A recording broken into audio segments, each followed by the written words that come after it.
पूनम, क्या कर रही हो बेटा? जरा बाहर निकल कर आओ, मुझे मार्केट जाने के लिए देर हो रही है। पूनम अपने रूम में से ही आवाज देती है।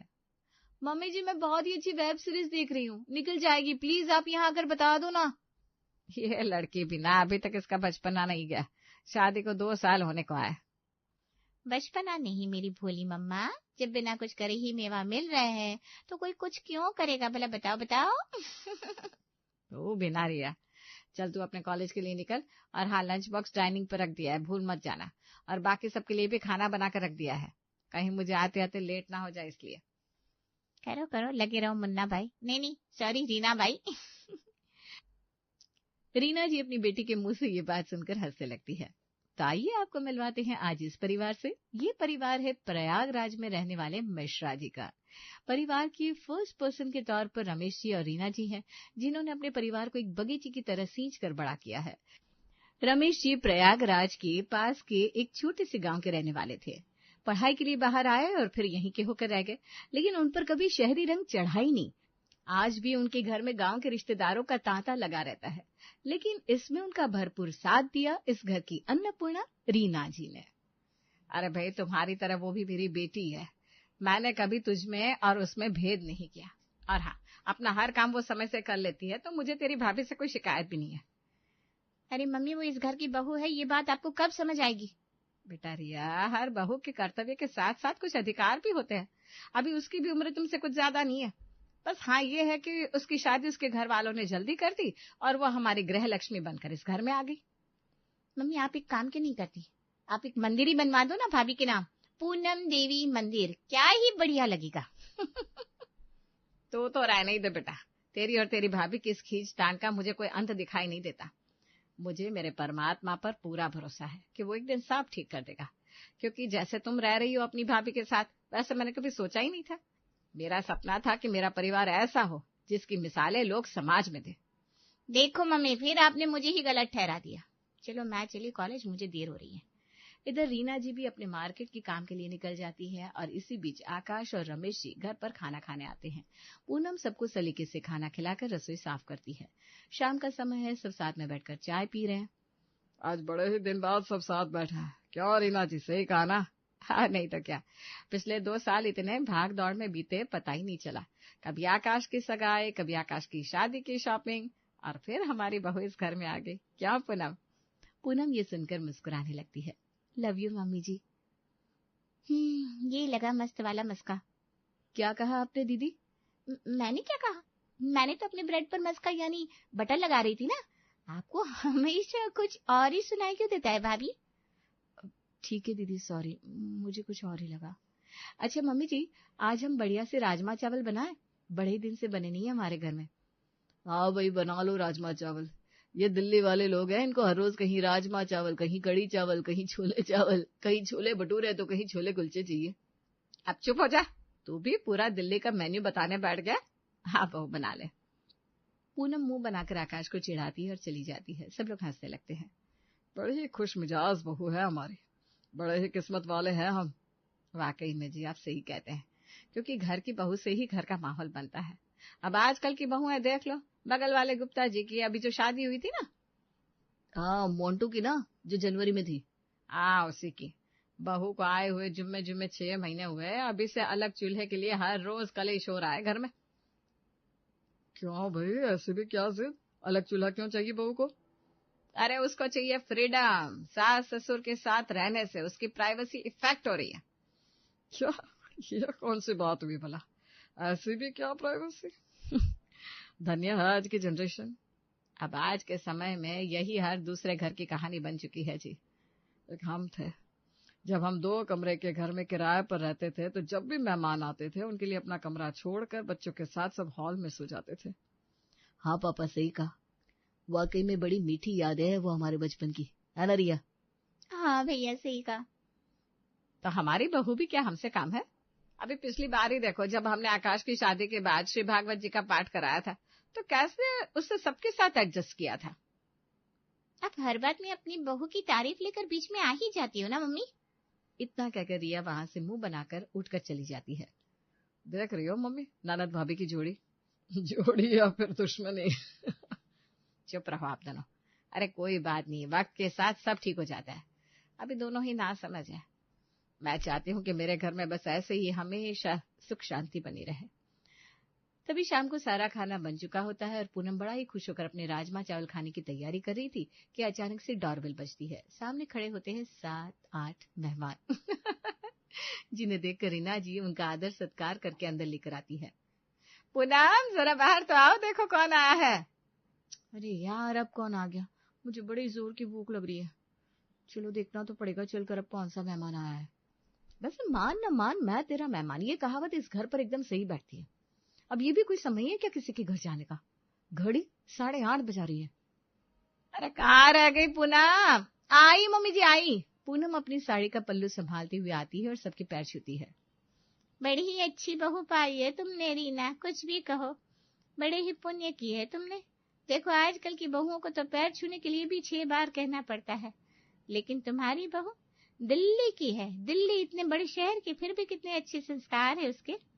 तभी ममता जी बगल में बैठी अपनी बहू की तरफ कुर्रा के देखती है। मुझे क्यों देख रही है? अब मैंने क्या कर दिया? ये सुनकर सब जोर जोर से हंसने लगते हैं।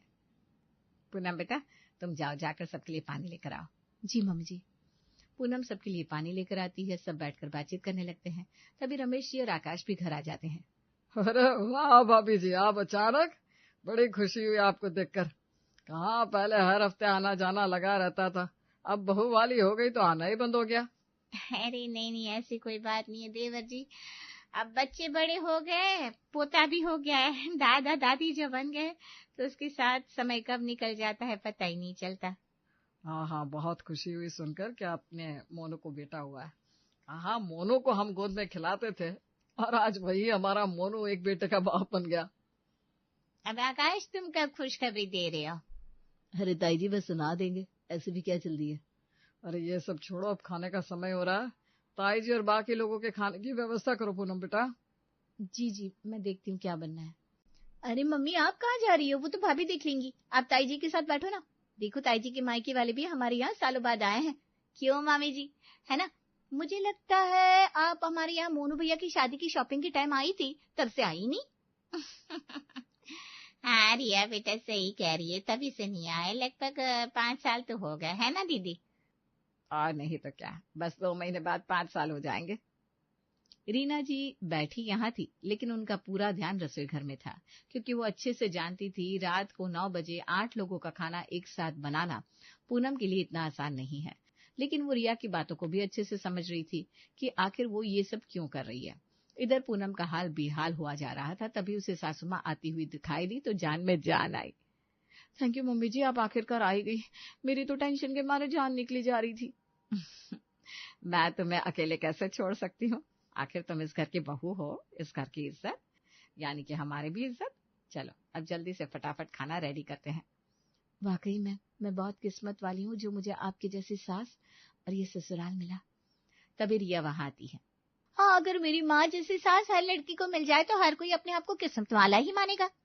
पूनम कोई जवाब नहीं देती और खाने की तैयारियों में लग जाती है। थोड़ी देर में सब बेहतरीन खाने का स्वाद लेते हुए खाना खा रहे थे। खाना बहुत ही टेस्टी बना है बहुरानी, क्या स्वाद है तुम्हारे हाथों में। थैंक यू ताई जी। क्यों भाभी बताओगी नहीं कि खाना आपने नहीं मम्मी ने बनाया है? सब जोर जोर से हंसने लगते हैं। पूनम भी अपना मुरझा चेहरा लिए खाना परोसती रही और अगले दिन दोपहर के खाने के बाद मेहमानों की खातिरदारी आखिरकार खत्म हुई। इधर पूनम ने भी अब ठान लिया था कि वो रिया को मुंह तोड़ जवाब देने में पीछे नहीं हटेगी। पूनम कपड़े धोने की तैयारी कर रही है क्योंकि कल सबको गांव में एक शादी में जाना है। लाइए मम्मी जी, मैंने वॉशिंग मशीन लगा दी है, आप फटाफट से सारे कपड़े निकाल दो, मैं धोकर डाल देती हूँ। हाँ पूनम बेटा, अभी सही टाइम है, अब इस टाइम धोकर सूख जाएंगे तो प्रेस भी टाइम से हो जाएगी। मम्मी जी पापा जी के कुर्ते पजामे भी देख लेना, आकाश जी तो कुर्ता पजामा ही पहन रहे हैं। अच्छा ठीक है बेटा। सास बहू के बीच की ये बातचीत सुनकर रिया भी अपने कपड़ों की बड़ी सी गठरी लाकर वहीं रख देती है। ये सही है, आज ये सारे कपड़े मुझे शाम तक धुले और प्रेस किए हुए मिल जाएंगे। क्या ही दिमाग पाया है तुमने रिया, हल्दी लगी ना फिट करी और रंग भी चोखा हो जाएगा। मैं तो चली कॉलेज पढ़ाई करने। लेकिन अब पूनम भी पूरी तरह अपना मन बना चुकी थी कि वो भी अब रिया को मजा चखा कर रहेगी। वो भी उस पोटली को जैसे का तैसा साइड से खिसका कर रख देती है ताकि कहीं सासू माँ की नजर उस पोटली पर ना पड़ जाए।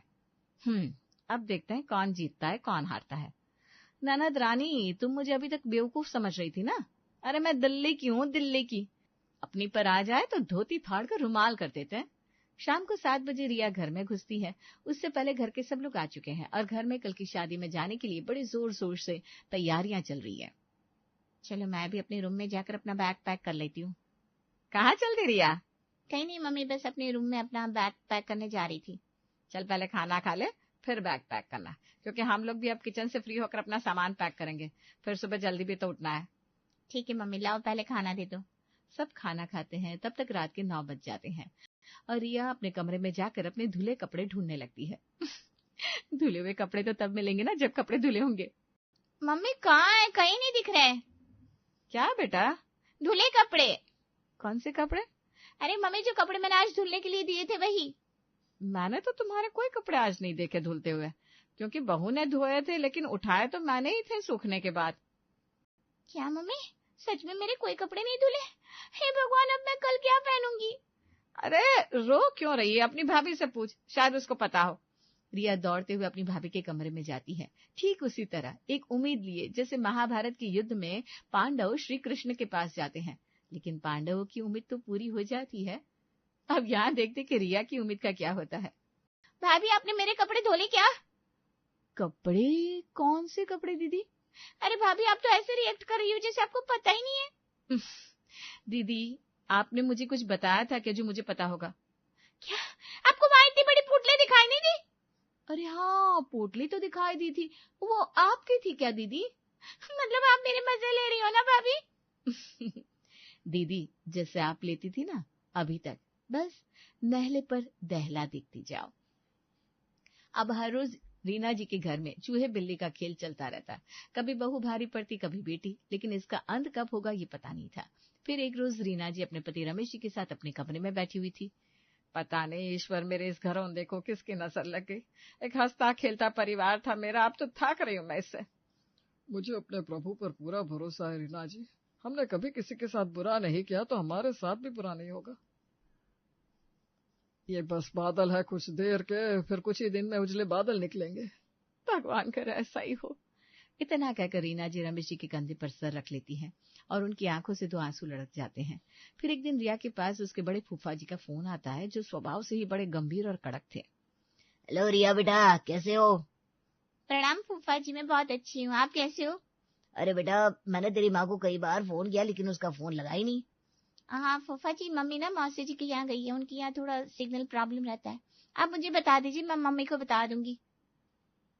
मैं ये कहना चाहता था कि मैं कुछ जरूरी काम से आज बनारस आ रहा हूँ, तो शाम को घर पर ही रुकूंगा। ठीक है फूफा जी, बिल्कुल आइए आप, मैं घर पर मम्मी को बता दूंगी। इधर फोन रखते ही रिया के चेहरे पर शरारत भरी मुस्कान तैर जाती है। अब आएगा ऊँट पहाड़ के नीचे। अब मेरी प्यारी भाभी को समझ में आएगा कि कहाँ और किससे पंगा लिया है। अब देखती हूँ कैसे इनकी इमेज को मिट्टी में मिलाती हूँ मैं। जो मम्मी सबके सामने मेरी बहू कहकर उसका बड़ा हवा बनाती रहती है ना। अब रिया अपनी भाभी को नहीं बताती कि शाम को फूफा जी आने वाले हैं, और इधर पूनम इस बात से अनजान थी। दिन बीत जाता है, शाम के 6 बज जाते हैं। आकाश जी सुनो ना, मम्मी जी और पापा जी तो आज मौसी के यहाँ रुकेंगे, तो अब हम दोनों के लिए क्या बनाए? पूनम, मॉर्निंग से ही तो आज तुमने कढ़ाई पनीर की सब्जी बनाई थी। अब तो मेरा मन बिल्कुल सिंपल खाना खाने को हो रहा है। बस एक बढ़िया सी खिचड़ी और रायता बना लो, मेरा तो काम हो जाएगा। सच्ची? फिर तो मेरी मेहनत बच जाएगी। हम दोनों बैठकर आराम से कोई नई वेब सीरीज देखेंगे। रुको, मैं दीदी से पूछ कर आती हूँ। देख लेना, वो पक्का मना कर देगी। एक नंबर की झलकुकड़ी है। पक्का कहेगी पूरा खाना बनाओ भाभी, मैं तो दाल चावल रोटी सब्जी चटनी पापड़ सब खाऊंगी। देखती हूँ क्या कहती है महारानी। दीदी, आपकी भैया तो खिचड़ी खाएंगे, आप क्या खाओगी? हाँ भाभी, मैं भी खिचड़ी खाऊंगी। आज आप बस खिचड़ी बनाओ और बिल्कुल भी परेशान ना हो। ठीक है। अरे वाह, आज सूरज कहाँ से निकला है। इधर रिया मन ही मन खुश थी। उसे इंतजार था बस इस घर में होने वाले धमाके का। पूनम खिचड़ी बनाकर तैयार करती है और वो बस परोसने जा रही थी कि डोरबेल बजती है। आहा, अब आएगा मजा। रिया भागती हुए जाकर गेट खोलती है। आइए आइए फूफा जी, आइए। बेटा, मम्मी अभी तक नहीं आई क्या? नहीं ना फूफा जी, मम्मी और पापा तो कल आएंगे। अरे तो मुझे बता देती, मैं उनसे मिलने तो आया हूँ बेटा। अरे फूफा जी, आप खुश रहो बेटा। कैसा चल रहा है कामकाज? बस आपके आशीर्वाद से सब बढ़िया है फूफा जी। पूनम, फूफा जी के लिए पानी लाओ। पूनम पानी लाती है, पैर छूती है। जैसा सुना था बिल्कुल वैसी ही गुणी और संस्कारी हो तुम बेटा। फूफा जी खाने का समय हो रहा है, आप भी खाना खाइए। खाने की बात सुनकर पूनम घबरा जाती है क्योंकि उसने तो खिचड़ी बना रखी थी। नहीं बेटा रहने दो, अब मैं आराम करूंगा, बहुत थक गया हूँ सुबह से बस। नहीं नहीं, आपने हमारी भाभी के अच्छे खाने के चर्चे तो सुनिए होंगे। क्यों भाभी, आज फूफा जी को अपने हाथ का बना खाना नहीं खिलाओगी? वैसे भी ये फूफा जी हमारे पूरे खानदान में सबसे बड़े फूफा जी है। हाँ हाँ क्यों नहीं, बिल्कुल खिलाऊंगी। पूनम रसोई में जाकर जोर जोर से रोने लगती है क्योंकि अब उसे ये समझ में नहीं आ रहा था कि वो क्या करे। तभी कोई पीछे से उसके कंधे पर हाथ रखता है। पूनम पलट कर देखती है। मम्मी जी आप, फूफा जी। मुझे सब पता है बेटा, चलो फटाफट से फूफा जी के लिए खाना लगाते हैं। लेकिन मैंने बस खिचड़ी बनाई है। अरे लेकिन ये सुबह की कढ़ाई पनीर भी तो रखी है, बस सुबह की सब्जी में रात का तड़का मार देते हैं। और ये देखो फर्स्ट क्लास दाल लाई हूँ मौसी के यहाँ से, बड़ा इज्जत कर रही थी, ले जाओ तो मैं भी लेकर आ गई।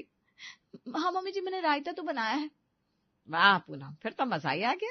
इसके बाद हम अचार सलाद पापड़ सब्जी रख देंगे, और क्या ही चाहिए। बाकी चावल और चपाती गर्मा गर्म ताजी ताजी। सब लोग बैठकर अच्छे से खाना खाते हैं। लेकिन मम्मी की अचानक एंट्री से रिया शॉक थी। तुमको क्या लगा रिया, आज तुम अपनी भाभी की इज्जत मिट्टी में मिला दोगी? अरे ये क्यों बोल रही हो बेटी कि पूनम से अब इस घर की इज्जत है। तुमको क्या लगा मम्मी नहीं है तो तुम कुछ भी कर लोगी? अरे जब फूफा जी ने तुमको कॉल किया उससे पहले मुझे किया था, लेकिन लगा नहीं, तो मुझे बाद में मिस कॉल का मैसेज आया। मैंने उनको कॉल बैक किया तो उन्होंने बताया तुमसे बात हो गई है। लेकिन जब पूनम का कोई कॉल नहीं आया तो मैं समझ गई कि यहाँ कुछ गड़बड़ होने जा रही है। मुझे माफ कर दो मम्मी, मैं आज के बाद ये सब नहीं करूंगी।